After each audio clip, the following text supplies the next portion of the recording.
Hey, welcome back to another episode of Dirty Dave's Garage. Today we got the 05 Silverado.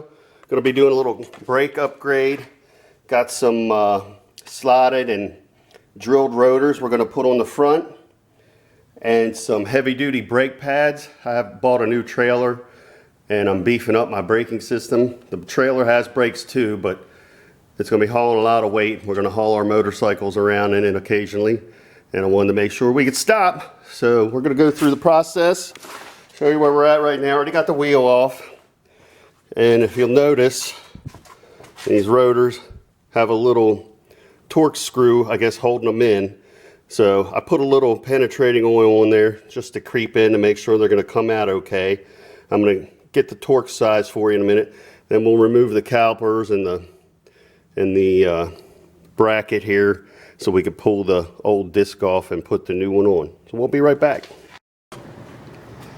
Okay, so I used an electric impact driving gun to get my Torx bolt out with a T30 Torx driver on it.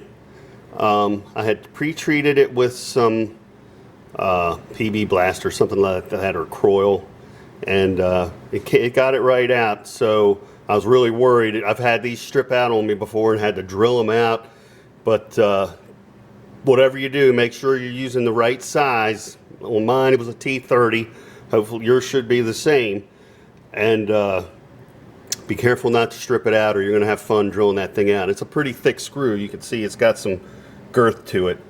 But I'm going to get that out and we're going to start working on taking off the caliper so we can get the disc off. We'll be right back. Alright, so 3/4 inch ratchet on a breaker bar. I took, you're going this way, it's backwards. So I know we're going right, usually righty-tighty, but it's the bolt's facing us, so we're looking at it backwards. I took, yours might be tight. I put my breaker bar on there and used a dead blow hammer and just banged it to crack it loose. Now it's coming off. So I'm going to get that one and the top one, or that one and the bottom one off, so we can start getting the actual caliper part out, and we're going to hang that, and then we'll work on the bracket. I'll be right back. So if you notice on this setup, the brake line going to the caliper, you can see is held in place by this bracket here. I'm going to try to get the caliper off without removing the bracket, just to save me some time. I think I'm going to be able to do it. I stuck a pry bar in here, right in here, like this, and just started pushing it away. It's coming loose, so I don't think I'm going to have a problem getting the caliper off the pads. The pads will probably stay on the disc till I take them out. But I'm going to get that out of the way, and then we'll start working on this bracket. Real quick note, usually on vehicles with a coil spring, I'll tie my caliper up to the coil spring. This doesn't have them because it uses the torsion bar for a front suspension. So I just took some old electrical wire and tied my caliper up to the control arm, just so that the weight's not hanging on that brake line.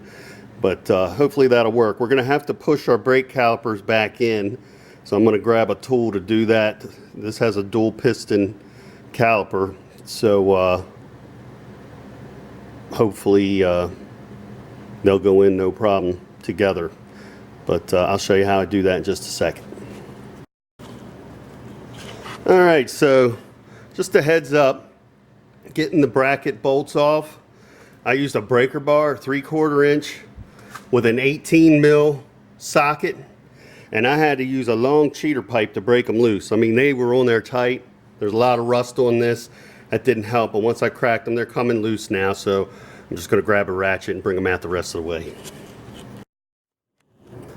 Alright, so we got our rotor off, got our bracket off. While we got it off, I'm going to pull the pins out of the caliper pins and put some new Sil-Glide grease on them, put them back in. They were moving okay, but you only do this every so often, so you may as well put some new grease on them, keep them moving, because you don't want them seizing up in there, or your brakes won't release like they're supposed to. So I'm going to pull that apart. Now, all you have to do, unfortunately I don't have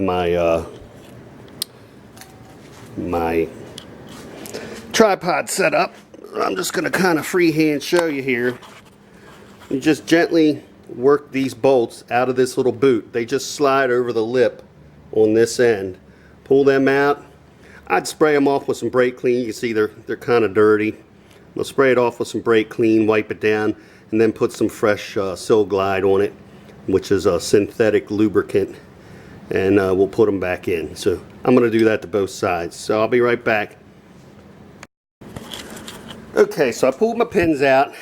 These are the pins. You just pull them out of these rubber boots, spray them off with some brake clean, put some fresh Sil Glide on. I'll put a link to this. It's synthetic brake lube. That's what you want to use. Put it on both pins. And I went ahead and brushed some anti-seize all over the hubs because we're about to put our new discs on. I even put some on the studs for the wheels. But hopefully that would keep my disc rotor from seizing to the hub, because I've had that happen and it's not fun, and they're a pain in the ass to get off. You got to beat on them with a hammer, and this thing's already rusted up pretty good. I don't want to give it any more chance to seize itself onto my hub, because I'm guessing these hubs are going to be getting replaced soon, and I'm going to have to take all this stuff off. So when I do, hopefully they'll come right off. I even spread it around the actual hub here. But just be careful with this stuff, because once you get it on there, it goes everywhere. You end up with that stuff all over the place. You'll find anti-seize places you didn't know existed. But I'm going to go ahead and get one of my new rotors and slap it on, and I'll show you that in just a second. Now when you get your new rotors, they're going to have oily film on them, which you're going to want to get off before you put your new pads and on. I'm going to spray some brake clean on the back side, because I can do the front side once it's mounted. I'm just going to spray off the back side, wipe it with a clean towel. If you notice on mine, there are specific ones for passenger side and driver side. Mine came with a label, which I'll pull off once I get everything mounted. Probably don't have to, but I will. But I'm going to spray some brake clean on the back side, wipe it with a clean towel, put it up on the hub, and get that little locking torque screw put in to hold it in place, and we'll be back. Alright, so I got my caliper compressing tool, and I know the lighting sucks here, guys, and I apologize. What I did was take an old, grab another light, hang on. Okay, so what I got here, I took one of the old brake pads. This is a dual piston caliper, which means there's two pistons in it. I just put the old caliper, or the old brake pad, against it, grabbed my little cheesy piston press, and I might have to do one side at a time. I'm pushing it in, they're going back in pretty easy, but just keep an eye on them. I might have to move this thing down to this in front of this piston, but we'll see. But just keep pushing them in until they're flat so you can get your new pads in. Be right back. So a little unexpected surprise.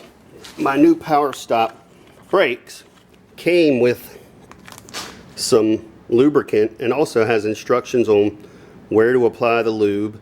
And it also came with new rubber boots for the piston pins. So I'm going to pull them back out and put the new ones in.